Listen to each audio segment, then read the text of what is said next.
आज के क्लास में हम लोग इलेक्ट्रोकेमिस्ट्री का इन टेक्स्ट क्वेश्चन जितने भी हैं सभी का आज हम लोग सॉल्यूशन देखेंगे। तो सबसे पहले हम लोग स्टार्ट करते हैं फर्स्ट क्वेश्चन से, जो कि है आपको क्या कह रहा है। ये कह रहा है question, how would you determine the standard electrode potential of the system magnesium +2 to magnesium. तो ये एक रिएक्शन दिखा रहा है मैग्नीशियम का, मतलब कि इसको हम लोगों को कैथोड का हम लोगों को इसको रिडक्शन पोटेंशियल चाहिए। इसका अगर हम लोग क्या करते हैं, आपको पता है कि इलेक्ट्रोकेमिकल सेल में हम लोगों को ऑक्सीडेशन एंड रिडक्शन दो तरह के रिएक्शन होते हैं। तो दो तरह के रिएक्शन होते हैं, तो एनोड पे ऑक्सीडेशन वाले रिएक्शन को हम लोग शो करते हैं और कैथोड पे हम लोग क्या करते हैं, रिडक्शन वाले रिएक्शन को शो करते हैं। तो अगर कोई एलिमेंट अकेला दिया हुआ है, जैसे कि मैग्नीशियम दिया हुआ है, तो हम लोग क्या करते हैं, दूसरे एलिमेंट के रिफरेंस में हमें पता है कि IUPAC का जो सिस्टम है वो हाइड्रोजन को सपोज किया है कि उसके इलेक्ट्रोड पोटेंशियल क्या होंगे, oxidation potential and reduction potential दोनों की वैल्यू जीरो वैल्यू होंगे।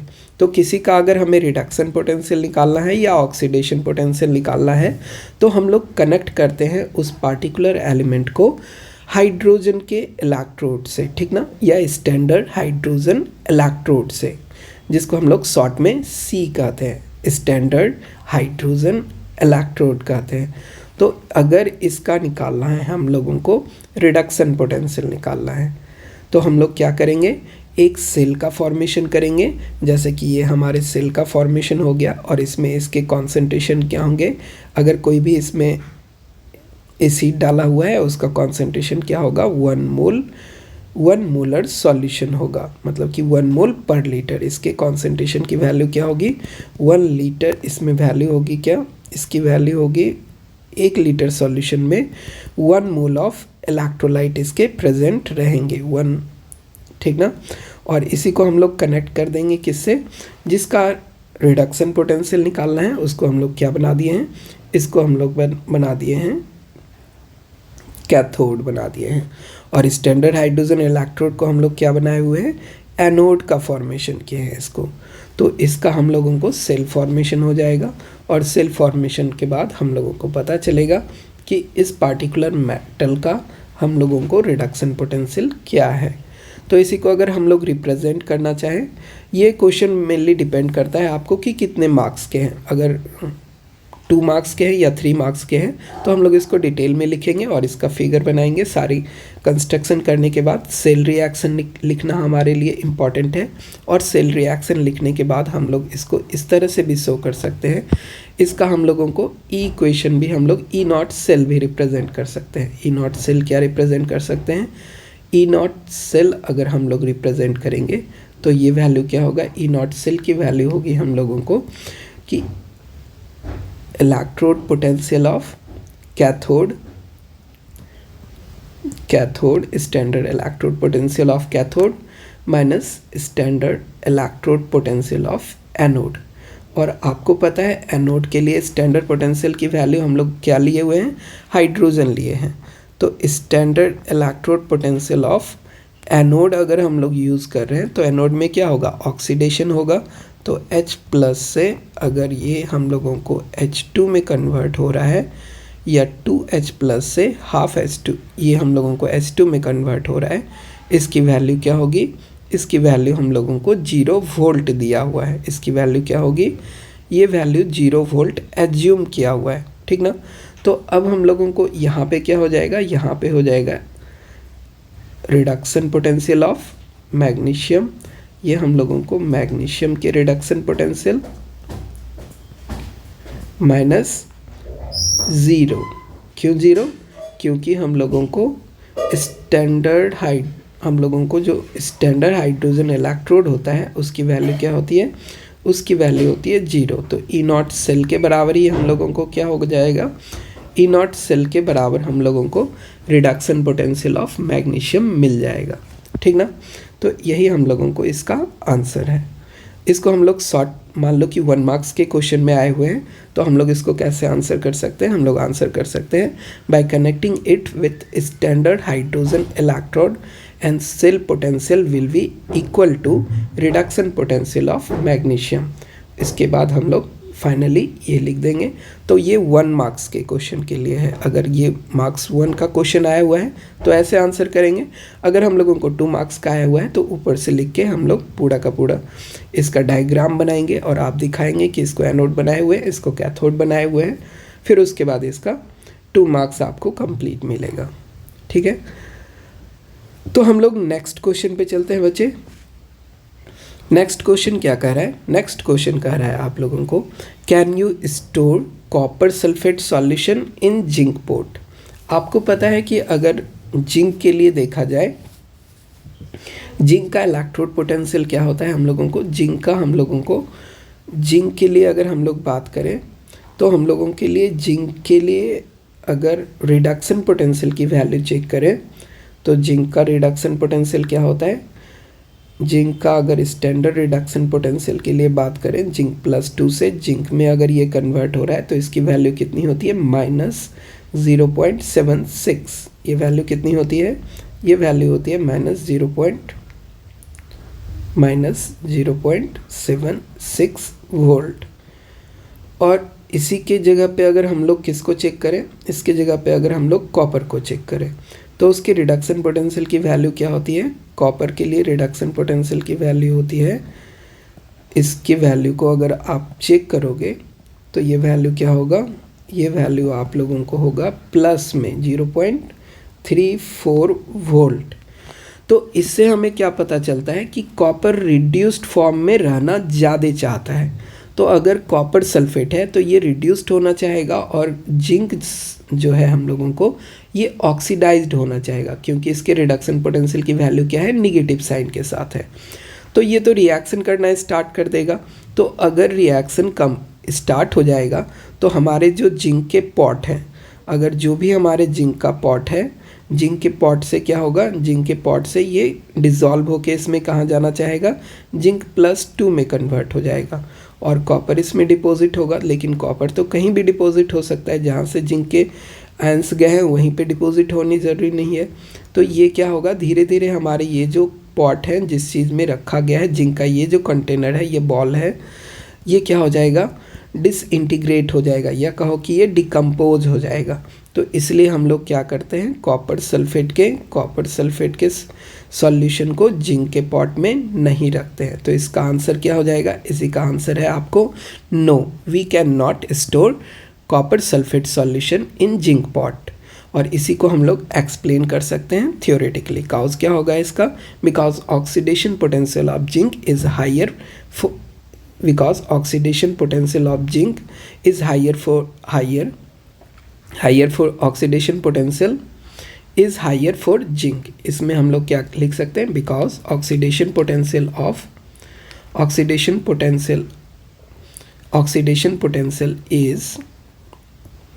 is higher for zinc than copper, so there will be oxidation of zinc into zinc plus iron। उसके बाद आप इसका रिएक्शन सपोर्ट कर सकते हैं। उसके बाद आपको कॉपर के लिए रिडक्शन की रिएक्शन देख सकते हैं, and reduction of copper ion का इस तरह से इसका रिडक्शन दिखा सकते हैं। ये सॉलिड स्टेट में इसको लिख सकते हैं, ये एक्वस स्टेट रिप्रेजेंट कर सकते हैं, ठीक ना। फिर उसके बाद ये क्या हो जाएगा, इसी के साथ हम लोग कह सकते हैं, क्या कह सकते हैं, and zinc container will be decompose by Z copper +2 ions. तो ये इसके इस तरह के सॉल्यूशन राइटिंग आप अपने वर्ड में भी लिख सकते हो या सेम इस तरह से भी लिख सकते हो। अब हम लोग नेक्स्ट क्वेश्चन पे चलते हैं। नेक्स्ट क्वेश्चन क्या कहता है, नेक्स्ट क्वेश्चन कहता है आपको कि consult the table of standard electrode potential and suggest 3 substance that can oxidise ferrous ion under suitable condition. Ferrous ion सबसे पहले तो आपको ये ध्यान देना होगा कि ये आयरन से Fe+2 में नहीं गया हुआ है। इसमें जो चेंज होने वाला है वो चेंज क्या होने वाला है, फेरस आयन का रिडक्शन होने वाला है। फेरस आयन का हम लोगों को क्या हो रहा है, कह रहा है कि consult the table of standard electrode potential suggest 3 substance that can oxidised, ठीक ना, oxidised ferrous iron under suitable condition, मतलब कि ये आयरन अपने जीरो ऑक्सीडेशन स्टेट से आगे नहीं जाने वाला है। ये कहाँ से जाने वाला है? ये अपने पहले के +2 ऑक्सीडेशन स्टेट से आगे जाने वाला है। तो इसका जो रिडक्शन पोटेंशियल की वैल्यू होती है ना, इसके रिडक्शन पोटेंशियल की वैल्यू है, हम लोग इसके रिडक्शन पोटेंशियल की वैल्यू है 0.77 वोल्ट है। आप एक जगह और देखोगे तो एक जगह होगा क्या, आयरन से आयरन +2 की जो वैल्यू होगी वो अलग वैल्यू होगी, उसको यूज़ नहीं करना है। आपको कौन सा यूज़ करना है? फेरस से Fe+2 से Fe+3 वाला कंडीशन चेक करना है। हम लोगों को रिडक्शन पोटेंशियल दिया हुआ रहता है, तो फेरिक आयन से फेरस आयन में कन्वर्ट होने के लिए ये हमारा क्या है? रिडक्शन पोटेंशियल है। तो रिडक्शन पोटेंशियल अगर पॉजिटिव है, ठीक ना, तो हम लोगों को क्या होगा, ये रिडक्शन पोटेंशियल पॉजिटिव है, मतलब ये अपने रिड्यूस्ड फॉर्म में रहना चाहता है, ठीक ना। फेरिक आयन कन्वर्ट हो जाएगा क्या? रिड्यूस्ड हो जाएगा Fe+2 आयन में। ऑक्सीडाइज्ड होने के लिए ये चाहेगा नहीं, इसके ऑक्सीडेशन पोटेंशियल निगेटिव साइन के साथ होंगे। फिर उसके बाद दूसरा वाला जो टर्म्स हम लोगों को दिख रहा है, तो इससे हम लोग क्या कह सकते हैं कि इसको हम लोगों को क्या लिखना है कि कौन इसको इसको हम लोगों को क्या कर सकता है? ऑक्सीडाइज्ड कर सकता है। तो इससे भी अगर हम लोगों को इसको ऑक्सीडाइज्ड करना है तो किसी का रिडक्शन पोटेंशियल इससे हाई होना चाहिए। तो इससे भी हाई रिडक्शन पोटेंशियल वाली वैल्यू हम लोगों को वैल्यू कौन सा होता है? सिल्वर का होता है, गोल्ड का होता है और प्लैटिनम का होता है।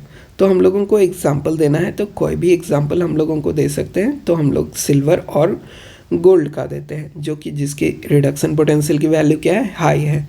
तो ये ज़्यादा रिड्यूस्ड होना चाहेगा। इस तीनों में से सबसे ज़्यादा कौन रिड्यूस्ड होना चाहेगा? गोल्ड रिड्यूस्ड होना चाहेगा। अगर इस सभी को हम लोग क्या करते हैं? एक सॉल्यूशन में डाल देते हैं। कौन सा चीज़ को डालते हैं सॉल्यूशन में? फेरिक आयन को, फिर उसके बाद सिल्वर के +1 को और गोल्ड के +3 को। तो सबसे पहले क्या होगा? गोल्ड हमारा प्योर गोल्ड में कन्वर्ट हो जाएगा, या कहो कि गोल्ड के मेटल में, सॉलिड में कन्वर्ट हो जाएगा। गोल्ड +3 आयन से गोल्ड आयन में कन्वर्ट हो जाएगा, क्योंकि इसके रिडक्शन पोटेंशियल की वैल्यू क्या है? सबसे हाईएस्ट है। और अगर ये रिड्यूस्ड हो गया तो दूसरे को क्या करेगा? ऑक्सीडाइज्ड करेगा। तो अगर उसी के साथ हमारा आयरन प्रेजेंट होता, फेरस आयन प्रेजेंट होता, तो वो फेरिक आयन में कन्वर्ट हो जाएगा, ठीक है। तो any substance having higher reduction potential will oxidise the ferrous ion into ferric ion, ठीक ना। और इसकी वैल्यू कितनी है? इसकी वैल्यू है हम लोगों को, इसके रिडक्शन पोटेंशियल की वैल्यू 0.77 वोल्ट है। इससे हायर वैल्यू वाला कोई भी रिडक्शन पोटेंशियल वाला एलिमेंट इसको रिड्यूस्ड, इसको क्या कर देगा? ऑक्सीडाइज्ड कर देगा। नेक्स्ट क्वेश्चन हम लोग देखते हैं बच्चे। नेक्स्ट क्वेश्चन क्या कहता है कि calculate the potential of hydrogen electrode in contact with solution whose pH is 10। इसमें हम लोगों को हाइड्रोजन इलेक्ट्रोड बनाना है और इसमें एक दूसरा जो आयंस रखना है, उसके कॉन्सेंट्रेशन की वैल्यू दी हुई है। उसमें H+ आयन के कॉन्सेंट्रेशन की वैल्यू दी हुई है। कितना दिया हुआ है? ये कॉन्सेंट्रेशन जो है ये क्या दिया हुआ है? इसकी pH वैल्यू 10 दी हुई है। आपको पता है ना pH कैसे निकालते हैं? pH निकालते हैं हम लोग negative of log H+ ion concentration. इसी की वैल्यू हम लोगों को 15 दी हुई है, इसकी वैल्यू कितनी दी हुई है? 10 दी हुई है। मतलब कहने का कि हम लोगों को H+ आयन का कॉन्सेंट्रेशन क्या हो जाएगा? H+ आयन का कॉन्सेंट्रेशन हो जाएगा 10⁻⁻10, ठीक ना। क्योंकि अब इसका लॉग लोगे तो ये वैल्यू हम लोगों को पॉजिटिव वैल्यू के साथ आएगी। तो हम लोगों को ये क्या होता है? इसी का हम लोगों को क्या कर रहे हैं? इसका लॉग ले रहे हैं, नेगेटिव लॉग ले रहे हैं 10⁻⁻10। तो ये वैल्यू क्या होगा? लॉग जो भी पावर होता है वो आगे आता है और log 10 की वैल्यू क्या हो जाती है? 1 हो जाती है। तो ये वैल्यू होता है माइनस इंटू -10 और log 10 की वैल्यू 1। तो इसको सॉल्व करते हैं तो ये +10 आता है। तो ये वैल्यू आप लोगों को log कैसे निकालते हैं ये याद रखना होगा, ठीक ना। तो कोई भी वैल्यू अगर log में पॉजिटिव वैल्यू दिया हुआ है तो उसको आपको क्या करना होगा? उसको आपको नेगेटिव साइन के साथ पावर लेना पड़ेगा। तो हम लोगों को एक सेल का फॉर्मेशन करेंगे और हम लोग इसको यूज़ कैसे फाइंड आउट करेंगे, इसका पोटेंशियल हम लोग फाइंड आउट करने के लिए नर्स्ट इक्वेशन का यूज़ करना पड़ेगा, क्योंकि इसके कॉन्सेंट्रेशन स्टैंडर्ड स्टेट के नहीं है। मतलब कि अगर स्टैंडर्ड स्टेट का कॉन्सेंट्रेशन होता तो हाइड्रोजन इलेक्ट्रोड के लिए रिडक्शन पोटेंशियल की वैल्यू 0 हो जाती या ऑक्सीडेशन पोटेंशियल की वैल्यू 0 हो जाती, लेकिन इसके रिडक्शन पोटेंशियल और ऑक्सीडेशन पोटेंशियल की वैल्यू 0 नहीं होगी, क्योंकि ये स्टैंडर्ड स्टेट पे नहीं है। ठीक ना। तो हम लोग देखते हैं रिएक्शन को। इसमें रिएक्शन क्या हो रहा है, रिएक्शन हो रहा है आप लोगों को हाइड्रोजन क्या हो रहा है H+ आयन में कन्वर्ट हो जा रहा है। ठीक है। और इसके लिए ये क्या करेगा, 2 इलेक्ट्रॉन को लूज़ करेगा। जब 2 इलेक्ट्रॉन को लूज़ कर रहा है तो हम लोगों को इसके इक्वेशंस क्या हो जाएंगे, इसके इक्वेशन हो जाएंगे E cell is equal to E0 cell, उसके बाद 2.303 RT डिवाइडेड बाय NF, और लॉग में क्या हो जाएगा, प्रोडक्ट पे जो भी आयंस का फॉर्मेशन हो रहा है डिवाइडेड बाय रिएक्टेंट पे अगर कोई भी आयंस है। तो अगर आयंस नहीं है तो आयन नहीं रखेंगे, अगर गैस है तो इसके कॉन्सेंट्रेशन को हम लोग प्रेशर के यूनिट में रखेंगे। ठीक है। तो हम लोगों को टर्म्स क्या हो गया, हाइड्रोजन के लिए E0 सेल तो हमें पहले से ही पता है, वैल्यू रखते हैं। ई सेल क्या हो जाएगा 0 माइनस 2.303 8 सारे के सारे वैल्यू हम लोग पुट कर रहे हैं। ये तो वैल्यू हम लोगों को कांस्टेंट था। ये वैल्यू किसका है, ये वैल्यू है R का। ठीक ना। ये किस यूनिट में आता है, जूल पर मोल पर केल्विन के टर्म में आता है। ये किस यूनिट में आता है, जूल पर मोल पर केल्विन के टर्म में है। फिर ये वैल्यू क्या है आपको, ये केल्विन में है। टेम्परेचर की वैल्यू है एट रूम टेम्परेचर। फिर उसके बाद हम लोगों को ये वैल्यू किसकी है, ये वैल्यू है हम लोगों को फैराडे कांस्टेंट की वैल्यू है, F की वैल्यू है। ये किस यूनिट में होता है, कूलाम पर मोल के यूनिट में होता है। ये किस यूनिट में होता है, कूलाम पर मोल के यूनिट में होता है। और ये 2 है नंबर ऑफ इलेक्ट्रॉन ट्रांसफ़र। तो सभी के वैल्यू को रखने के बाद हम लोगों को क्या इसका सॉल्यूशन आ रहा है, इसकी वैल्यू हम लोगों को आ रही है। ये वैल्यू हम लोगों को कांस्टेंट पहले से ही पता है कि ये वाला टर्म्स कौन कौन सा टर्म हम लोगों को, जो टर्म्स ये वाला टर्म्स है, ये एक कांस्टेंट वैल्यू को रिप्रेजेंट करता है। किसको रिप्रेजेंट करता है, ये रिप्रेजेंट करता है आपको,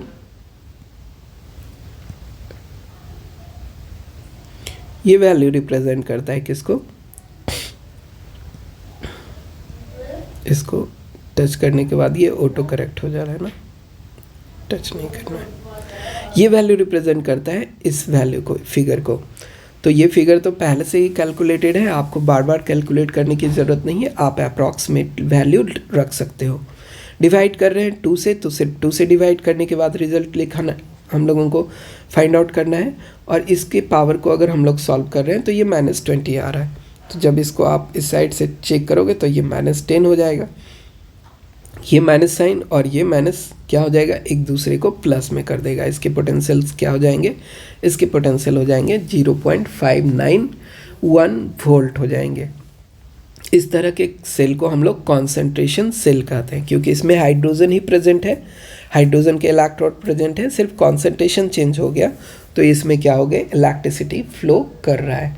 अगर ई सेल हम लोगों को निगेटिव आता तो हम लोगों को कनेक्शन अपोजिट करना पड़ता, एनोड की जगह कैथोड करना होता और कैथोड की जगह एनोड हो जाता।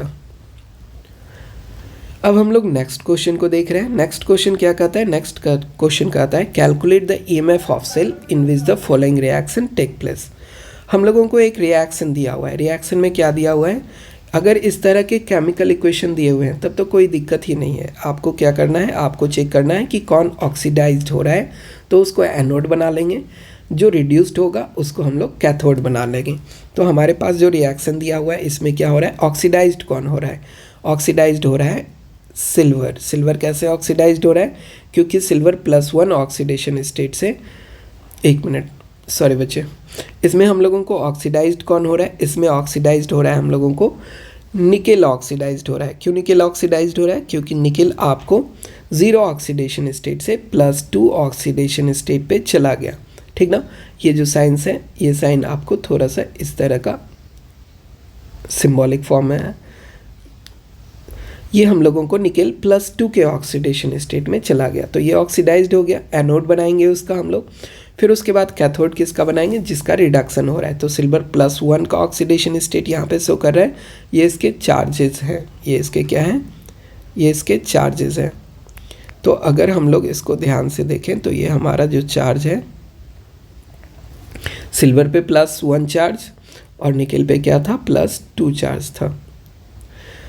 तो इसके ऑक्सीडेशन स्टेट को हम लोग देख सकते हैं कि ये +1 से कहाँ चला गया, ये +1 ऑक्सीडेशन स्टेट से 0 ऑक्सीडेशन स्टेट में गया। तो इसका रिडक्शन हो रहा है, इसको कैथोड बनाएंगे। तो इसी को बैलेंस करना होता है, हम लोगों को नंबर ऑफ इलेक्ट्रॉन भी बैलेंस करना होता है, इसलिए हम लोग इसमें क्या करते हैं, इसी रिएक्शन को लिखते हैं। निकेल कहाँ गया, निकेल +2 में गया, 2 इलेक्ट्रॉन रिलीज़ किया। सिल्वर क्या किया, एक सिल्वर के लिए 1 का चेंज हो रहा है, तो हम लोग अगर इसमें 2 से मल्टीप्लाई कर दें तो 2 इलेक्ट्रॉन गेन कर लेगा। तो ये gain of electron is equal to loss of electron, equal हो जाएंगे, कैंसिल हो जाएंगे। तो ये हम लोगों को कॉन्सेंट्रेशन टर्म आ गया, इसके इक्वेशंस आ गए। Final equation, nickel react with silver, इसका कॉन्सेंट्रेशन है आपको, ये किसका कॉन्सेंट्रेशन है, ये रिएक्टेंट का कॉन्सेंट्रेशन है, और ये क्या हो गया, प्रोडक्ट का कॉन्सेंट्रेशन टर्म है। तो जब भी हम लोग अब नस्ट इक्वेशन लिखेंगे तो इसको ध्यान में रख के लिखेंगे। तो अब हमारा नस्ट इक्वेशन क्या बनता है, नस्ट इक्वेशन बनता है E cell is equal to E naught cell minus 2.303 RT/NF। N की वैल्यू क्या हो गई, एन की वैल्यू 2 हो गई, जो नंबर ऑफ इलेक्ट्रॉन आपको ओवरऑल रिएक्शन में पार्टिसिपेट कर रहे हैं। बाकी एफ तो फैराडे कांस्टेंट है, आर यूनिवर्सल गैस कांस्टेंट है, टी आपको टेम्परेचर है। तो हमारे क्वेश्चन में टेम्परेचर के बारे में अगर कुछ नहीं बोला गया है तो आप कंसीडर करो कि हमारा रूम टेम्परेचर है, लेकिन अगर चेंज होता, वैल्यू कुछ अलग होता, तो आपको अलग से इन्फॉर्मेशन दिया हुआ रहता। अगर कोई इन्फॉर्मेशन नहीं है तो आप 25 डिग्री सेल्सियस या 298 केल्विन को यूज़ कर सकते हो। ये सारे के सारे आप लोगों को पॉइंट याद रखने पड़ेंगे क्वेश्चन बनाने के लिए, क्योंकि आप कहोगे कि हमारे पास तो टेम्परेचर दिया हुआ ही नहीं है, लेकिन एक्चुअली ये क्या करता है, एनसीईआरटी आपको एज्यूम करने के लिए कहता है कि आप स्टैंडर्ड कंडीशन को एज्यूम करो जब तक कि एडिशनल इन्फॉर्मेशन नहीं दिए हुए हैं। तो हम लोग सारे वैल्यू को पुट करते हैं, क्या होता है, लॉग में होता है प्रोडक्ट का कॉन्सेंट्रेशन डिवाइडेड बाय रिएक्टेंट का कॉन्सेंट्रेशन। तो हम लोग जो भी वैल्यू है इसके पावर के साथ, कॉफिशेंट जो आगे लगा हुआ है इसके पावर के साथ इसके कॉन्सेंट्रेशन को राइज करते हैं। तो सिल्वर का पावर 2 राइज कर गया, क्योंकि इसमें 2 आगे कॉफिशेंट लगा हुआ था, इसमें कोई कॉफिशेंट नहीं लगा हुआ था, 1 था आगे, तो 1 पावर है, ठीक ना। मतलब कि अगर कुछ नहीं लगा हुआ रहता है तो पावर 1 होता है, तो 1 को तो लिखने की ज़रूरत ही नहीं है। तो अब इसको अगर हम लोग सॉल्व करते हैं तो ये टर्म्स हम लोगों को आता है। इसकी वैल्यू क्वेश्चन में दी हुई थी ई नॉट सेल की, तो ई नॉट सेल की वैल्यू हम लोग पुट कर दिए। फिर उसके बाद ये जो सॉल्व करते हैं तो ये तो आपको अभी जस्ट अभी बताए हुए हैं कि ये वाला टर्म्स क्या होता है, ये टर्म्स होता है आपको फिक्स्ड वैल्यू होता है। ये वैल्यू क्या होता है, 0.0591 होता है, तो उसी को पुट कर दिए, डिवाइडेड बाय एन लगाए। फिर उसके बाद हम लोग क्या किए, कॉन्सेंट्रेशन दी हुई थी, ये नाइट्रोजन निकेल आयन की कॉन्सेंट्रेशन ये दी हुई है 0.160 मोलर, और दूसरे वाले के कॉन्सेंट्रेशन की वैल्यू दी हुई है 0.002 मोलर। दोनों का यूनिट सेम था, वो कैंसिल आउट हो गया, ठीक ना। ऐसे भी यहाँ पे एक्टिव मास लिया जाता है, मोल को नहीं कंसीडर करते हैं, सिर्फ मैग्नीट्यूड का इसको हम लोग कंसीडर करते हैं। तो हम लोगों को अब क्या होता है कि अब इसको अगर हम लोग सॉल्व करें तो सॉल्व करने के बाद क्या हो जाएगी वैल्यू, सॉल्व करने के बाद वैल्यू आप लोगों को डेसिमल पॉइंट को हम लोग शिफ्ट कर दिए, इसको हम लोग क्या किए, डेसिमल पॉइंट को 2 डिजिट इधर शिफ्ट किए, तो ये क्या हो गया 10⁻⁻² से राइज किया, और इसके डेसिमल पॉइंट को हम लोग शिफ्ट किए तो 10⁻³ से राइज किया। वैल्यू हम लोग देख रहे हैं, इसको स्क्वायर करेंगे तो क्या हो जाएगा, 2 का स्क्वायर क्या हो गया 4 हो गया, और पावर क्या हो गया -3 से -6 में कन्वर्ट हो गया। अब इसी को सॉल्व करते हैं, 4 को क्रॉस करते हैं, 4 टाइम में ये क्रॉस हो जाता है, तो 4 बच गया ऊपर और बचा पावर, तो log 4 × 10⁻, नीचे से ये वैल्यू अगर ऊपर जाएगा, पावर क्या है, नीचे में जो भी साइन होता है वो चेंज हो जाता है। अगर नीचे पॉजिटिव होता तो ऊपर जाता तो निगेटिव हो जाता, अगर पहले से निगेटिव है ऊपर जाएगा तो क्या हो जाएगा, पॉजिटिव हो जाएगा। तो ये वैल्यू 10⁻², 10⁻² प्लस 6 किए तो ये वैल्यू क्या हो गया, 10⁻+4 हो गया। नेक्स्ट इसको सॉल्व करने के बाद हम लोगों को क्या वैल्यू आ रही है, वैल्यू आ रहा है हम लोगों को 10⁴ के लिए आंसर क्या आ रहा है हम लोगों को 4 आ रहा है, क्योंकि log 10 हम लोग अगर इसको सॉल्व करोगे log 10 पे पावर 4 तो ये वैल्यू क्या देगा आपको, ये वैल्यू देगा 4 log 10। 4 log 10 की वैल्यू क्या होगी, log 10 की वैल्यू 1 और 4 के लिए 4, तो हम लोग इसको ये 4 यूज़ की, ये वाला 4 यूज़ किए। और आपको पता है कि log 4 की वैल्यू क्या होती है, log 4 की वैल्यू होती है log 2 का 2 टाइम, log 2 का 2 टाइम। log 2 की वैल्यू आपको याद रखनी पड़ेगी, हमेशा बहुत इंपॉर्टेंट है, 0.3010। और इसमें अगर 2 से मल्टीप्लाई करेंगे तो वैल्यू क्या हो जाएगा 6.02, ये वैल्यू हो जाएगा 0.6202, 0.6020, ठीक ना। तो ये वैल्यू को सॉल्व करने के बाद हम लोगों को क्या आ रहा है टर्म्स, इसी को 2 से अगर डिवाइड कर दें तो हमारा फाइनल क्या हो जाएगा, फिर से वही आ जाएगा, ये 2 टाइम कट गया, हम लोग 4.6020 को 2 से डिवाइड करेंगे तो कितने टाइम में कटेगा, ये वैल्यू से कट जाएगा। तो ये इसको मल्टीप्लाई करना है लास्ट में, तो ये वैल्यू आ रहा है आपको 0.1359, और इसी को हम लोग सब्सट्रैक्ट कर लेंगे फाइनल आंसर में, तो हमारा क्या हो जाएगा EMF ऑफ सेल मिल जाएगा, जिसको हम लोग ई सेल कहते हैं, किसी पार्टिकुलर, इसको हम लोग ई सेल कहते हैं, ई सेल मिल जाएगा। और ई सेल मिल गया, वोल्टेज आपको, ये क्वेश्चन कंप्लीट हो गया, ठीक है। नेक्स्ट क्वेश्चन के लिए अगर हम लोग देखते हैं, नेक्स्ट क्वेश्चन क्या कहता है आपको, नेक्स्ट क्वेश्चन में भी आपको दिया हुआ है the cell in which the following reaction occur. इसमें आपको रिएक्शन पहले से दे दिया है। अगर कोई क्वेश्चन में रिएक्शन पहले से दे दे तो ये आपके क्वेश्चन को बहुत इजी करता है, आपको बताता है कि किसका ऑक्सीडेशन हो रहा है, किसका रिडक्शन हो रहा है। जिसका ऑक्सीडेशन होगा उसको एनोड बनाएंगे, जिसका रिडक्शन होगा उसको कैथोड बनाएंगे। तो आपको एनोड किसका हो रहा है, ऑक्सीडेशन चेक कर लीजिए, -1 ऑक्सीडेशन स्टेट से 0 ऑक्सीडेशन स्टेट पे जा रहा है। ये कहाँ से जा रहा है, -1 के वैल्यू से 0 पे जा रहा है, मतलब इसकी वैल्यू में, ऑक्सीडेशन स्टेट की वैल्यू में इंक्रीजमेंट हो रहा है, तो इसका ऑक्सीडेशन हो रहा है। रिडक्शन किसका हो रहा है, रिडक्शन हो रहा है आयरन का, +3 ऑक्सीडेशन स्टेट से +2 पे जा रहा है, मतलब क्या, इसकी वैल्यू चेंज हो गई, कम हो गई, +3 से +2 हो गया, तो इसके कैथोड इसको बना दिए। और इसी को हम लोगों को ध्यान में रखना होता है कि हमारे number of electron transfer equal होने चाहिए। तो इसमें हम लोग क्या किए, 2 से मल्टीप्लाई किए कि इसके 2 इलेक्ट्रॉन हो, और आयरन, इसके 2 इलेक्ट्रॉन हो ही रहे थे एक्चुअली, क्योंकि ये आयोडीन -1 से I2 में कन्वर्ट हो रहा था, तो 2 आयोडीन तो होना ज़रूरी था। तो एक के लिए अगर 1 का चेंज है तो 2 के लिए 2 इलेक्ट्रॉन का चेंज हो गया। फिर इसके बाद आयरन में क्या थे, सिंगल इलेक्ट्रॉन ट्रांसफ़र हो रहे थे, लेकिन हमें इलेक्ट्रॉन इक्वल करना था, इसलिए इसमें 2 से मल्टीप्लाई किया। तो हमने 2 से मल्टीप्लाई करके इसके इलेक्ट्रॉन को ट्रांसफ़र करने के लिए टर्म्स फाइंड आउट कर लिए। फाइनल इक्वेशन हमारा ये आया। इसके तरह से हम लोग इक्विलिब्रियम का अब फाइंड करेंगे नर्स्ट इक्वेशन लगा के। E0 सेल आप लोगों को क्या दिया हुआ है, 0 दिया हुआ है। क्वेश्चन में ही ये दिया हुआ है कि अगर ई सेल हमारा क्या है, हाँ वैल्यू हम लोगों को क्या दिया हुआ है, हाँ कह रहा है कि इक्विलिब्रियम पे कंडीशन आपको क्या कह रहा है कि calculate the standard Gibbs energy find करना है and the equilibrium constant for the cell reaction. आपको पता है कि कोई रिएक्शन अगर इक्विलिब्रियम पे होगा तो सेल से आपका करंट फ्लो करना बंद कर देगा। अगर सेल से करंट फ्लो करना बंद कर रहा है मतलब ई सेल हम लोगों को क्या हो रहा है, 0 हो रहा है। E0 सेल की वैल्यू आपको क्वेश्चन में दी हुई है, तो हम लोगों को इसी को यूज़ करना है।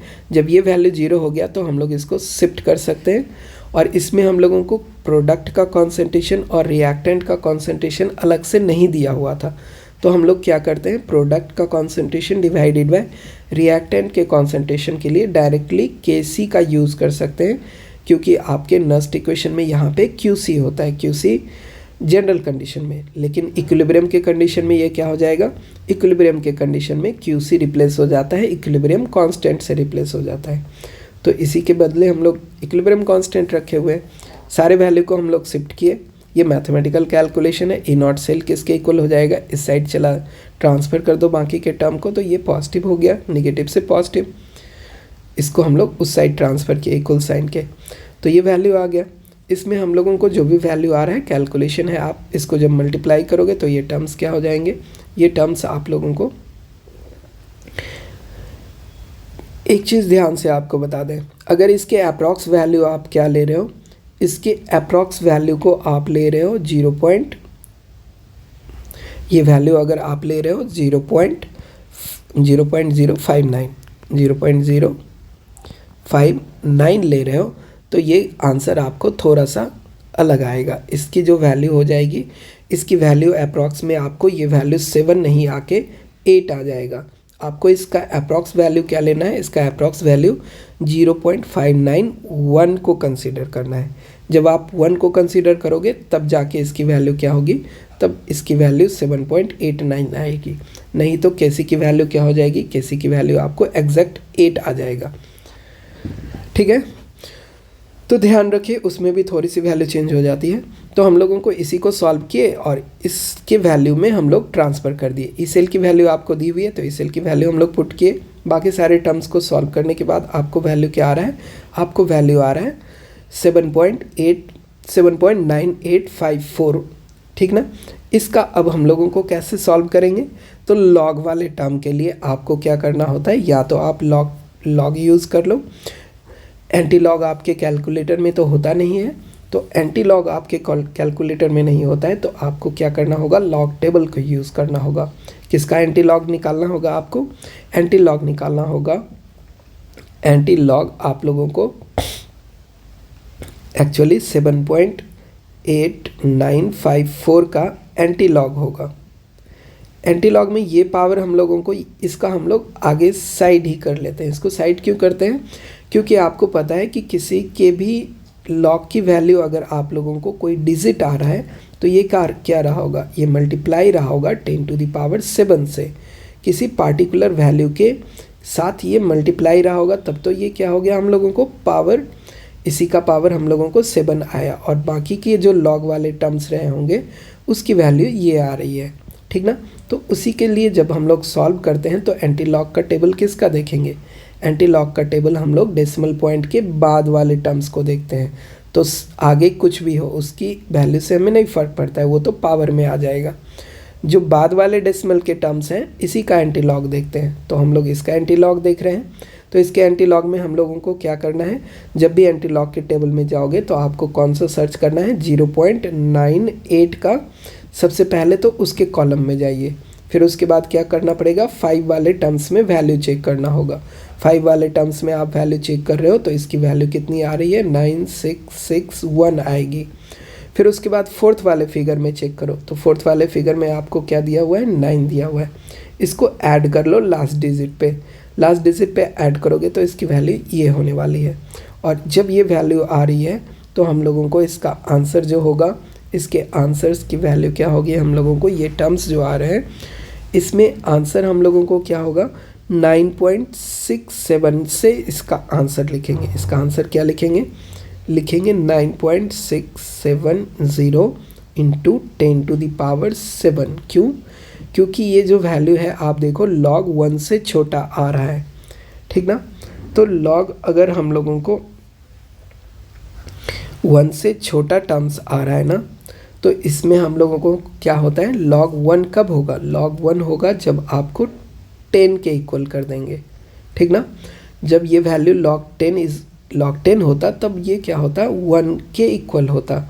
और अगर ये डेसिमल पॉइंट में आ रहा है मतलब ये 1 और 10 के बीच की वैल्यू है, तो 1 और 10 की वैल्यू हम लोगों को क्या होगा, 9.670 के लिए इसकी वैल्यू रिप्रेजेंट करते हैं। तो हमारा आंसर क्या हो जाएगा, हमारे केसी की आंसर हो जाएगी जो कि एंटी लॉग लेने के बाद बन रहा है। केसी की वैल्यू हो गई 9.67 इंटू 10⁻7। ठीक है। अब इसके साथ गिब्स एनर्जी को भी फाइंड आउट करना था, ये एक्चुअली फर्स्ट पार्ट था। तो गिब्स एनर्जी के लिए हमारे पास तो इक्वेशन दिए हुए हैं, हमारे पास ये इक्वेशन को याद रखना होगा। गिब्स फ्री एनर्जी के लिए आपको क्या होगा, number of electron transfer into Faraday constant और E naught cell. E naught cell आपको क्वेश्चन में दिया हुआ था, ये वैल्यू क्वेश्चन में ही दिया हुआ है। ये वैल्यू हमेशा फिक्स ही होता है, अप्रॉक्स में कभी कभी आप इसको यूज़ करते हो 500 को भी यूज़ करते हो। और नंबर ऑफ इलेक्ट्रॉन तो ये आपको इक्वेशन से ही पता चल गया कि कितने इलेक्ट्रॉन ट्रांसफ़र हो रहे हैं, 2 इलेक्ट्रॉन हमारे ट्रांसफ़र हो रहे हैं, तो हम लोगों को 2 से मल्टीप्लाई कर दिए, तो हमारी वैल्यू क्या हो गई, हमारी वैल्यू ये आई जूल में। ये वैल्यू किस में आएगा, जूल्स में आएगा। और इसी को अगर आपको किलो जूल में कन्वर्ट करना है तो किलो जूल के लिए डेसिमल डिजिट को 3 डिजिट आगे शिफ्ट किए, तो हम लोगों को ये वैल्यू क्या हो गया, किलो जूल में हो गया, किलो जूल पर मोल में आंसर आ गया। नेक्स्ट क्वेश्चन अगर हम लोग देखें, नेक्स्ट क्वेश्चन में क्या कह रहा है, नेक्स्ट क्वेश्चन कह रहा है why does the conductivity of solution decreases with dilution. आपको देखो कि ये जो कंडक्टिविटी है, कंडक्टिविटी क्या होता है, कंडक्टिविटी के डिफिनेशन को सबसे पहले आपको अंडरस्टैंड करना होगा, तब हमें पता चलेगा कि कंडक्टिविटी क्यों डिक्रीज करती है। कोई भी इलेक्ट्रोलाइटिक सॉल्यूशन हो, स्ट्रांग हो या वीक हो, दोनों कंडीशन में हमारी कंडक्टिविटी क्या होती है, जब हम लोग डाइल्यूशन करते हैं तो उसकी कंडक्टिविटी हमारी डिक्रीज़ करती है। क्यों डिक्रीज़ करती है, क्योंकि इसके कंडक्टिविटी के डिफिनेशन में आप देखोगे तो कंडक्टिविटी क्या होता है, किसी इलेक्ट्रोलाइटिक सॉल्यूशन के 1 यूनिट वॉल्यूम का, 1 यूनिट वॉल्यूम में जितने इलेक्ट्रोलाइट प्रेजेंट होंगे उसी के कंडक्टेंस की जो वैल्यू होती है उसको हम लोग क्या कहते हैं, कंडक्टिविटी कहते हैं। देखिए डिफिनेशन कैसे इसको हम लोग फाइंड आउट कर सकते हैं कि कंडक्टेंस इज इक्वल टू 1/ρ, और 1/ρ के बदले हम लोग क्या लगा सकते हैं, रेसिस्टेंस के बदले लगा 1/r रेसिस्टेंस, और रेसिस्टेंस के लिए हम लोग क्या रिप्लेस कर सकते हैं, रेसिस्टेंस के लिए रिप्लेस कर सकते हैं ρl/a। ठीक है, ये आपको फॉर्मूला पहले से पता है। और 1/ρ को हम लोग कापा कहते हैं, जिसको हम लोग कहते हैं कंडक्टिविटी या स्पेसिफिक कंडक्टेंस, और उसके बाद का टर्म्स ये क्या हो गया, a/l हो गया। ठीक ना, इसी को अगर हम लोग उस साइड ट्रांसफ़र कर दें तो क्या हो जाएगा, कापा जिसको हम लोग कंडक्टिविटी कहते हैं is equal to conductance into length divided by area. Length divided by area को हम लोग स्पेशल नेम भी देते हैं, इसको हम लोग कहते हैं सेल कांस्टेंट। ये क्या होता है, ये होता है हमारा सेल कांस्टेंट। तो कहीं कहीं आपको इक्वेशन कंडक्टिविटी की kappa is equal to conductance into cell constant को हम लोग G स्टार से रिप्रेजेंट करते हैं, ये भी हो सकता है। ठीक ना, तो वो भी आप इस तरह के भी इक्वेशन देख सकते हैं, या सिंपल आप इस तरह के इक्वेशन को भी यूज़ कर सकते हैं। तो यही देखिए कि आपको कंडक्टिविटी की वैल्यू क्या होगी, कंडक्टेंस की वैल्यू होगी। अगर लेंथ को हम लोग यूनिट रखें और एरिया को यूनिट रखें तो वॉल्यूम क्या हो जाएगा, हमारा यूनिट क्यूब हो जाएगा, वॉल्यूम हमारा 1 यूनिट वॉल्यूम हो जाएगा। तो इसी टर्म्स को हम लोग कहते हैं, क्या कहते हैं, इस टर्म को हम लोग इस तरह से कह सकते हैं कि कंडक्टिविटी ऑफ कंडक्टेंस, कंडक्टिविटी क्या है, is the conductance of unit volume of electrolyte if dilution. इसमें अगर हम लोग, ये तो हमारी डिफिनेशन हो गए, इसी में कह रहा है कि if dilution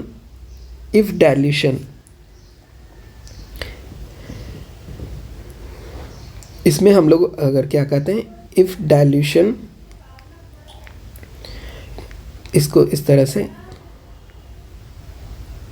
if dilution then increases the if dilution is increases, ये टर्म क्या है हम लोगों को, if dilution is increases number of ions will decrease. अगर हम लोग किसी इलेक्ट्रोलाइटिक सॉल्यूशन का क्या कर रहे हैं, डाइल्यूशन कर रहे हैं, डाइल्यूशन करने का मतलब कि उसको और कॉन्सेंट्रेशन उसके कम किए जा रहे हैं, तो कॉन्सेंट्रेशन कम करेंगे तो क्या होंगे, आयंस का भी डिक्रीजमेंट हो जाएगा।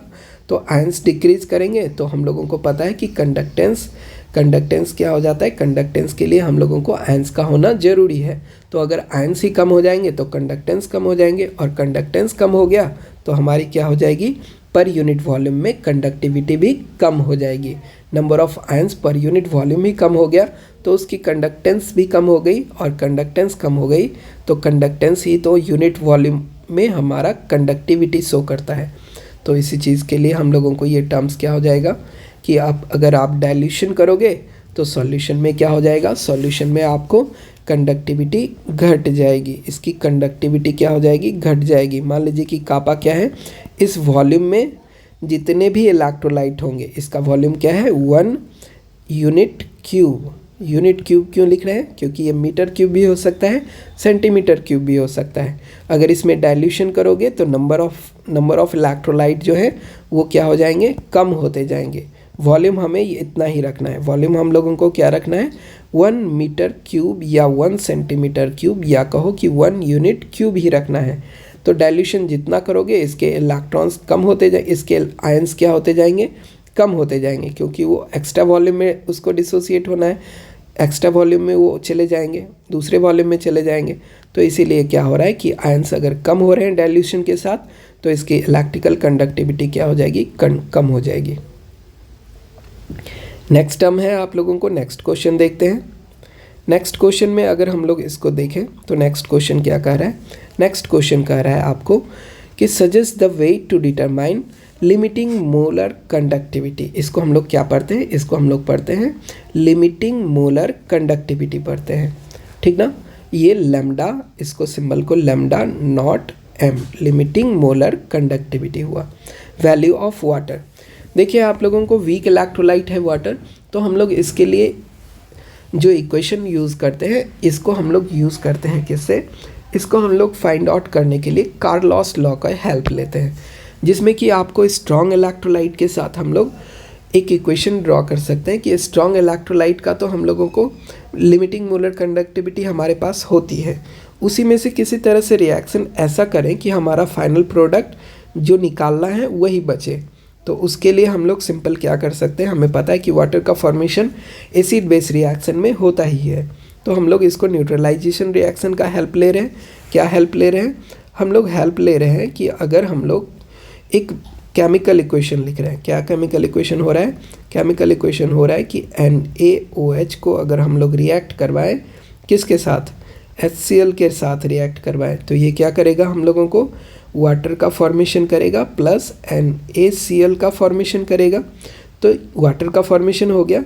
तो अगर इस रिएक्शन में बाय एनी चांस इसके वैल्यू हमें पहले से गिवन है, इसके वैल्यू भी हमें पहले से गिवन है, और ये भी हमारा स्ट्रॉन्ग इलेक्ट्रोलाइट है, ये भी हमें पता है, ठीक ना।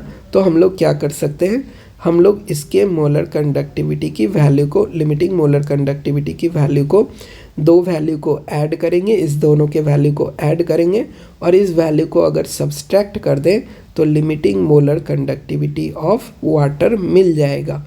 और इसी टर्म्स को हमने ऊपर में किया है। मान लो कि आपका limiting molar conductivity of HCl दिया हुआ है, कोई वैल्यू होगा इसका, इसकी भी कोई वैल्यू है और ये भी वैल्यू हम लोगों को कोई एक वेरिएबल मान लिए, ठीक है। क्वेश्चन में आपको इसकी वैल्यू दी हुई हो सकती है।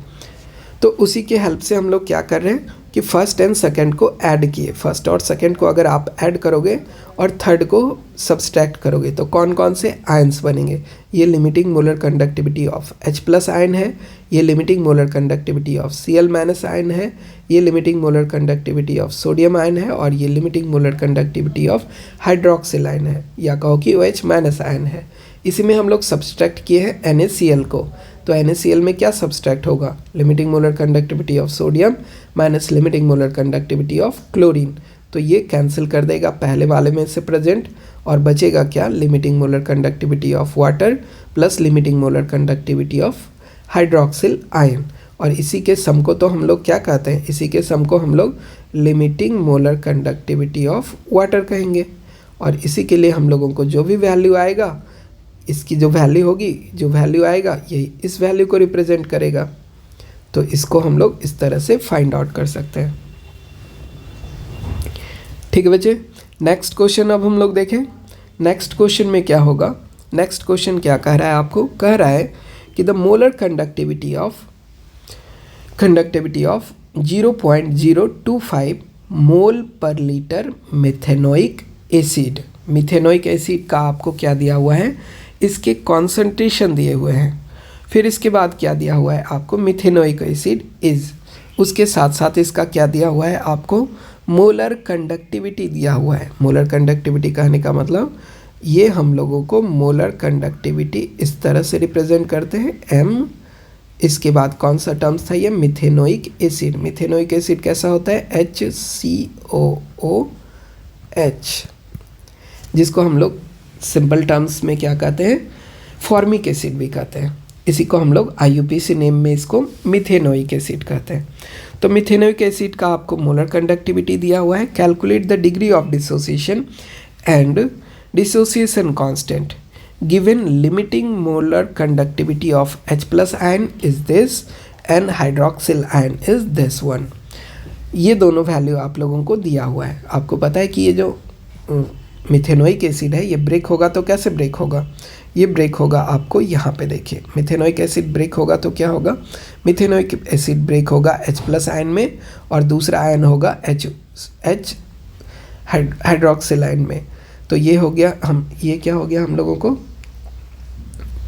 HCO एसीटेट आयन में, ये हम लोगों को कार्बोक्सिलिक आयन में।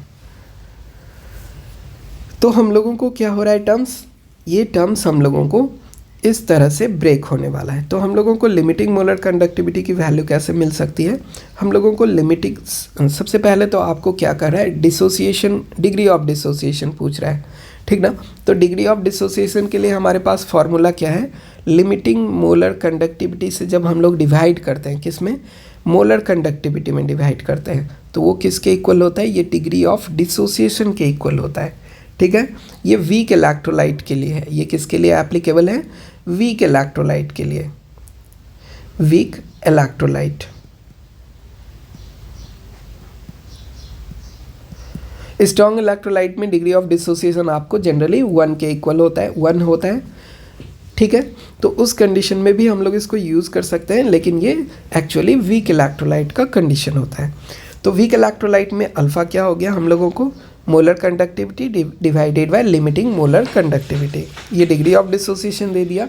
और वीक एसिड के लिए हम लोगों को क्या पता है, वीक एसिड के लिए हम लोगों को जो एसिड का ये वाला टर्म्स होता है, हम लोगों को डिग्री ऑफ डिसोसिएशन भी कैलकुलेट तो करने के लिए ये वाला फार्मूला यूज़ करेंगे। उसके बाद हम लोगों को डिसोसिएशन कांस्टेंट क्या हो गया, वीक एसिड के लिए डिसोसिएशन कांस्टेंट Ka से रिप्रेजेंट करते हैं। ये टर्म्स क्या होता है आपको, वीक एसिड वाला टर्म्स अगर आप यूज़ करो तो हम लोग को पता है कि वीक एसिड में क्या होता है, वीक एसिड में कैसे कॉन्सेंट्रेशन टर्म्स निकलते हैं। वीक एसिड में कॉन्सेंट्रेशन टर्म निकलता है, मान लीजिए कि आपका ये एसिड था, कौन सा एसिड था, फॉर्मिक एसिड HCOOH, ये ब्रेक होगा तो क्या करेगा, ये ब्रेक होगा तो ये H+ आयन और इधर क्या बच जाएगा हम लोगों को, HCOO- आयन। ये इसका अगर ये क्या है, कॉन्सेंट्रेशन C है, इनिशियली ये 0 रहेगा, एक मान लो कि ये डिसोसिएट कर गया C अल्फ़ा से, तो इधर क्या फॉर्म होगा, C अल्फ़ा और इधर क्या फॉर्म होगा, C अल्फ़ा। तो इक्विलिब्रियम कांस्टेंट ऑफ एसिड अगर हम लोग फाइंड आउट करते हैं, ये जो फाइंड आउट करते हैं डिसोसिएशन कांस्टेंट, ये क्या टर्म्स होता है, C alpha into C alpha product के कॉन्सेंट्रेशन डिवाइडेड बाय रिएक्टेंट के कॉन्सेंट्रेशन, यही वाला इक्वेशन यूज़ करते हैं हम लोग। और इसी को जब सॉल्व करते हैं तो ये वाला टर्म्स हम लोगों को ये वाला फाइनल मिलता है, क्योंकि C देखो इसमें क्या था, C² divided by alpha square, ये क्या हो गया, C² अल्फ़ा स्क्वायर, नीचे क्या टर्म्स होगा, C कॉमन हो जाएगा, 1 माइनस अल्फ़ा बचेगा, तो C को कैंसिल कर दो, तो ये वाले टर्म्स हैं हमारे पास। ये फार्मूला आप डायरेक्ट भी यूज़ कर सकते हो, हर जगह डिराइव करने की ज़रूरत नहीं है, ठीक ना। तो इसी के टर्म्स को अगर हम लोग थोड़ा सा डिग्री ऑफ डिसोसिएशन की वैल्यू इसमें रख दें तो हम लोगों को फाइनल इक्वेशन क्या आएगा, हम लोगों को final equation limiting molar conductivity and molar conductivity के टर्म में आ जाएगा, ठीक है। तो इसी इक्वेशन का यूज़ करने वाले हैं और हम लोग सबसे पहले इसके लिए किसकी ज़रूरत पड़ेगी, इसके लिए हम लोगों को ज़रूरत पड़ेगी लिमिटिंग मोलर कंडक्टिविटी की वैल्यू की, क्योंकि मोलर कंडक्टिविटी तो दिया हुआ है लेकिन लिमिटिंग मोलर कंडक्टिविटी नहीं दिया हुआ है। लेकिन हम लोगों को limiting molar conductivity of H+ ion दिया हुआ है और एसीटेट ये हम लोगों को कार्बोक्सिलिक एसिड के आयंस का दिया हुआ है। तो इसी को यूज़ करते हैं, सॉल्व करने के बाद हम लोगों को वैल्यू मिल जाती है।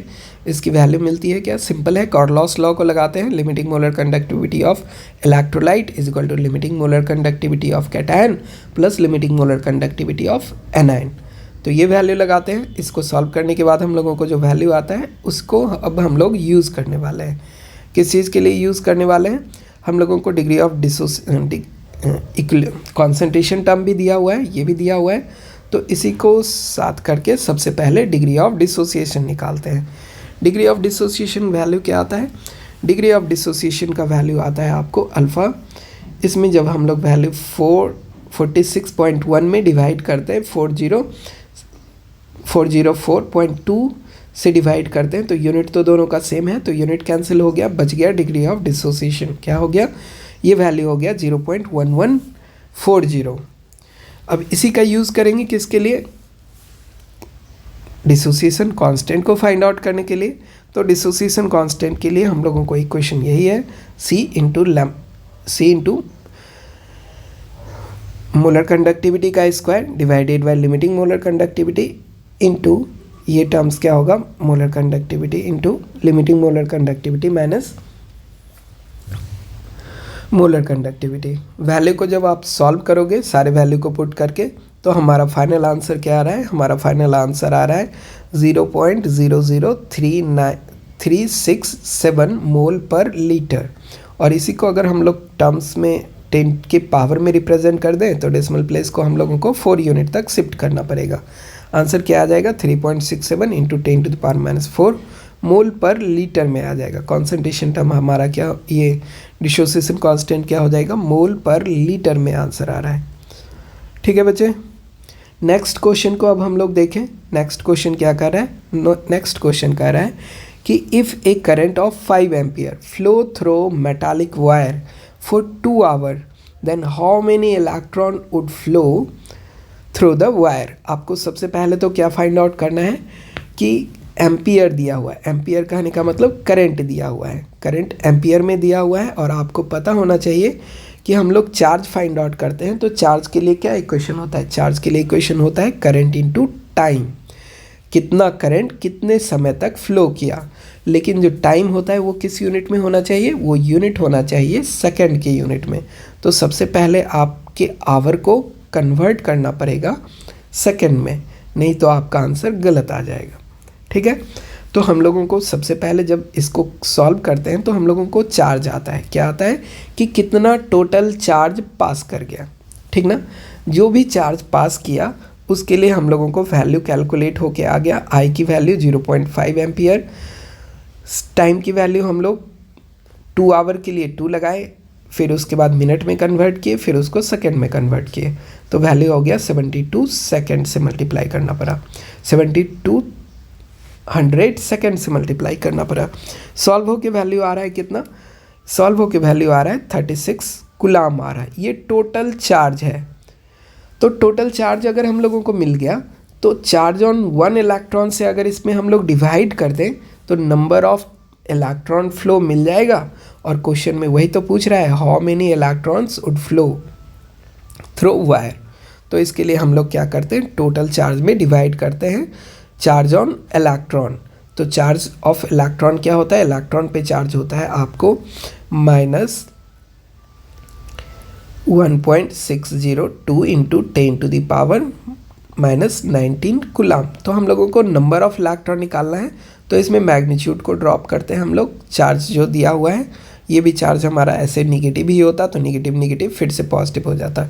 तो हम लोग इसको डिवाइड करते हैं वैल्यू से, वैल्यू आता है हमारा 2.247 इंटू 10⁻।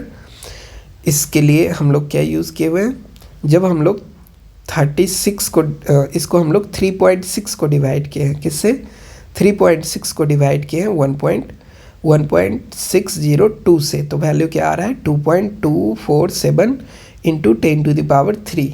ठीक ना, और नीचे वाला जो पावर ऊपर जाएगा तो ये वैल्यू क्या हो जाएगा, -19, ऊपर जाएगा तो +19 में आ जाएगा। इसको सॉल्व करने के बाद हमारा फाइनल आंसर क्या आता है, 2.247 इंटू 10⁻22 इलेक्ट्रॉन्स। ठीक ना, 3.6 डिवाइडेड बाय 1.602, इसकी वैल्यू आ रही है कितनी, इसकी वैल्यू आ रही है 2.247। बाकी सारे ये जो पावर है डेसिमल पॉइंट को साइड रखने के बाद, इस डेसिमल पॉइंट को यहाँ शिफ्ट करने के बाद आया हुआ है।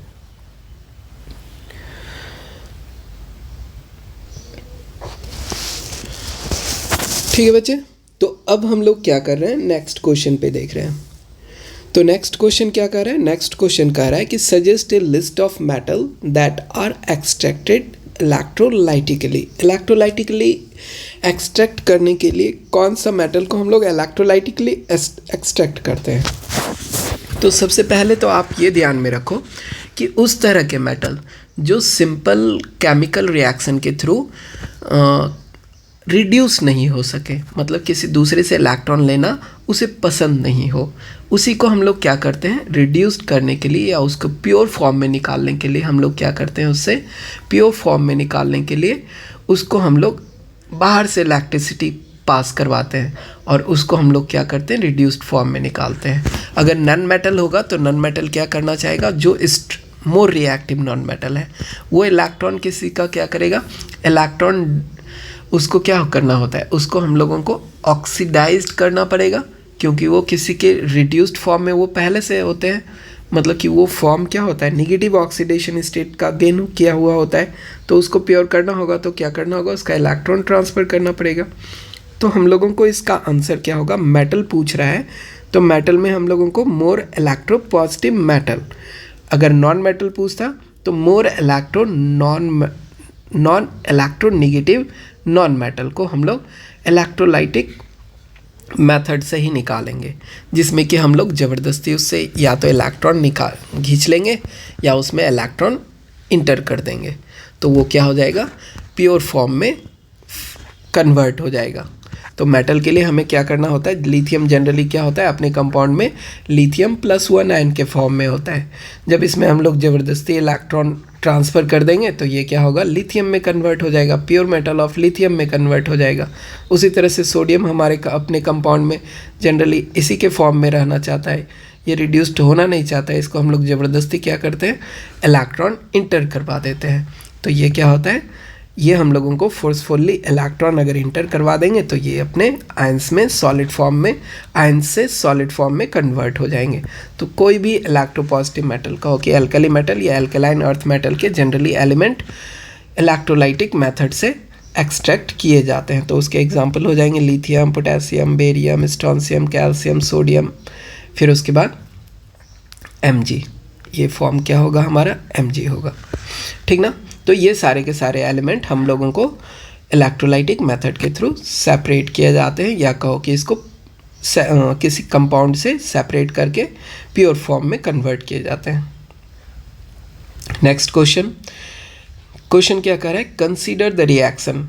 कंसीडर द रिएक्शन, इसमें आपको रिएक्शन दिया हुआ है, आपको चेक करना है कि what is the quantity of electricity in coulomb needed to reduce 1 mole of, ये हम लोगों को क्रोमेट आयन है। तो क्रोमेट आयन को हम लोगों को रिड्यूस करने के लिए कितनी इलेक्ट्रिसिटी की ज़रूरत है। तो आप देखो केमिकल रिएक्शन के हेल्प से ये chemical equation balanced chemical equation है। ये इक्वेशन कैसा है, केमिकल इक्वेशन आपको बैलेंस्ड केमिकल इक्वेशन है, और बैलेंस्ड केमिकल इक्वेशन में आपको क्या हो रहा है, 6 इलेक्ट्रॉन ट्रांसफ़र हो रहा है। तो 1 मोल ऑफ क्रोमेट आयन को डिसोसिएट करने के लिए हमें क्या चाहिए, 6 इलेक्ट्रॉन चाहिए, 6 मोल ऑफ इलेक्ट्रॉन चाहिए। और आपको पता है कि एक वो सिंगल मोल ऑफ इलेक्ट्रॉन में कितने चार्ज होंगे, 1 कूलम चार्ज होंगे। तो इसी के लिए अगर हम लोगों को सॉल्व करना हो तो हम लोग कैसे क्या कर सकते हैं, कह रहा है कि what quantity of electricity in coulomb needed to reduced 1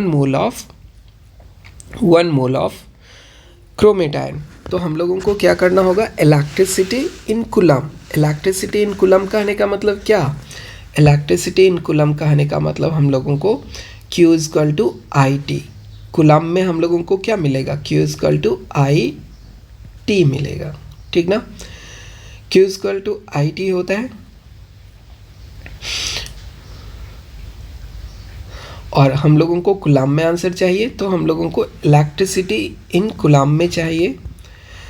coulomb में हम लोगों को चार्ज निकालना पड़ेगा। तो 6 फैराडे पे चार्ज आप बताओ कि कैसे निकालते हैं। 1 फैराडे पे आपको चार्ज पता है, 1 फैराडे का चार्ज वैल्यू क्या होता है, 1 फैराडे का चार्ज वैल्यू आपको 96487 ये वैल्यू भी ले सकते हैं, या 500 भी ले सकते हैं, कूलम में होता है।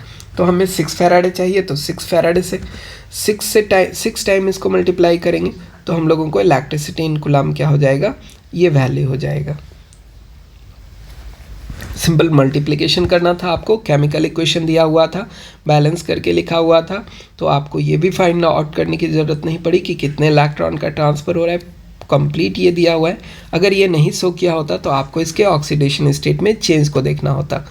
इसका ऑक्सीडेशन स्टेट +6 है, +6 से ये जा रहा है +3 पे, तो सिंगल एटम के लिए चेंज कितने का हो रहा है, 3 का। तो 2 एटम के लिए कितने का चेंज होगा, 6 का। तो इसी चीज़ को यहाँ पे दिखा ही दिया गया है। अगर नहीं भी दिखाया होता तो आप इसको सॉल्व कर सकते थे। नेक्स्ट क्वेश्चन हम लोग देखते हैं। नेक्स्ट क्वेश्चन क्या कहता है, नेक्स्ट क्वेश्चन कहता है आपको कि write the chemistry of recharging the lead storage battery, highlight the all material that are involve during the recharging. आप लोगों को क्या करना है, रिचार्जिंग का रिएक्शन लिखना है। रिचार्जिंग का रिएक्शन में क्या होता है, रिचार्जिंग के रिएक्शन में जिस समय आप किसी बैटरी को यूज़ नहीं कर रहे होते हो, जिस समय आपके पास इलेक्ट्रिसिटी प्रेजेंट होती है, तो वो क्या होते रहता है, रिचार्ज होते रहता है। तो रिचार्जिंग के प्रोसेस में क्या होता है, रिचार्जिंग के प्रोसेस में आपको लेड और लेड ऑक्साइड का फॉर्मेशन होगा, क्योंकि डिस्चार्जिंग के प्रोसेस में जिस समय हम लोग बैटरी को यूज़ करते हैं तो ये क्या होता है, ये आपको ऑक्सीडाइज्ड होता है, ये ऑक्सीडाइज्ड होता है और ये क्या होता है, रिड्यूस्ड होता है, ठीक ना। तो उसके जस्ट अपोजिट रिएक्शन अभी होगा। अभी क्या होगा आपको कि हमारे पास जो लेड सल्फेट होते हैं, एनोड पे ये क्या होगा, ऑक्सीडेशन रिएक्शन शो करेगा। तो लेड सल्फेट में लेड की ऑक्सीडेशन स्टेट क्या है, +2 है, और ये अगर ऑक्सीडाइज्ड होगा तो क्या होगा, हायर, इससे अपने हायर ऑक्सीडेशन स्टेट में जाएगा। किस ऑक्सीडेशन स्टेट में जाएगा, लेड +4 में जाएगा।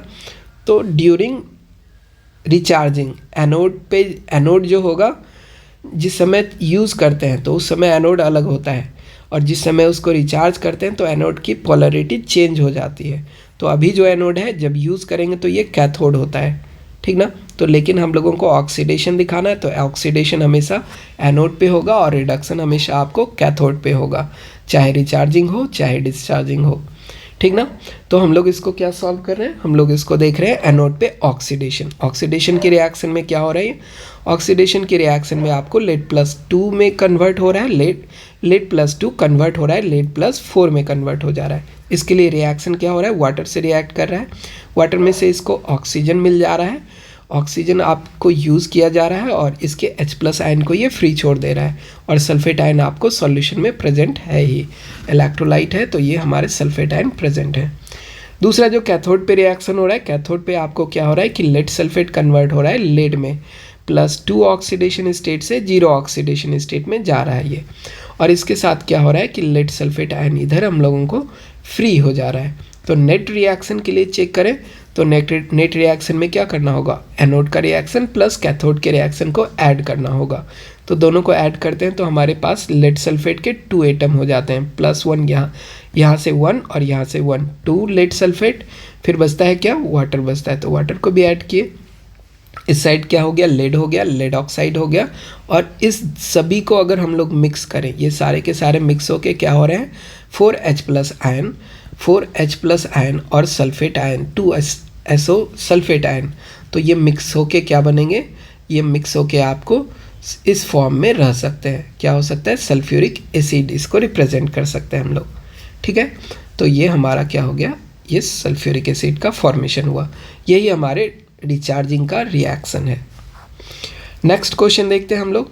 नेक्स्ट क्वेश्चन क्या कहता है, suggest the 2 material other than hydrogen that can be used as fuel in fuel cell.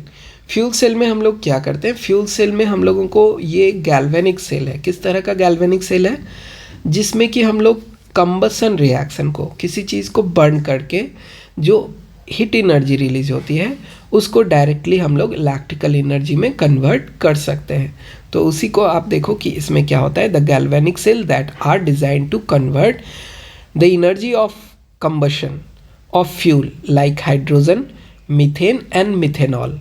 इसमें हम लोग क्या क्या यूज़ करते हैं, हाइड्रोजन यूज़ करते हैं, मीथेन यूज़ करते हैं और मिथेनॉल को यूज़ कर सकते हैं कंबसन के लिए। मतलब इस सब चीज़ को बर्न करोगे तो जो एनर्जी रिलीज़ होगी उसी को इलेक्ट्रिकल एनर्जी में कन्वर्ट करते हैं। Like fuel like hydrogen, methane and methanol directly into electrical energy. जिसको हम लोग बर्न कर रहे हैं वो कौन कौन सा है? हाइड्रोजन बर्न कर सकते हैं, तो हाइड्रोजन को छोड़ के किसी दूसरे को पूछा गया है, तो इसमें मीथेन हो सकता है और मिथेनॉल हो सकता है आपका आंसर, ठीक ना। सिंपल आंसर अगर वन वर्ड का होगा तो मीथेन एंड मिथेनॉल। और इसी को आप डिफाइन करके लिखना चाहोगे तो इस तरह से लिख सकते हो कि हम लोग इस चीज़ को बर्न करते हैं तो इसके कंबसन के थ्रू जो एनर्जी रिलीज होती है उसको हम लोग फ्यूल सेल में इलेक्ट्रिकल एनर्जी में कन्वर्ट करते हैं। नेक्स्ट क्वेश्चन जो लास्ट है हम लोगों को अपने इन टेक्स्ट क्वेश्चन की एनसीईआरटी की, हमारा है क्या कह रहा है ये?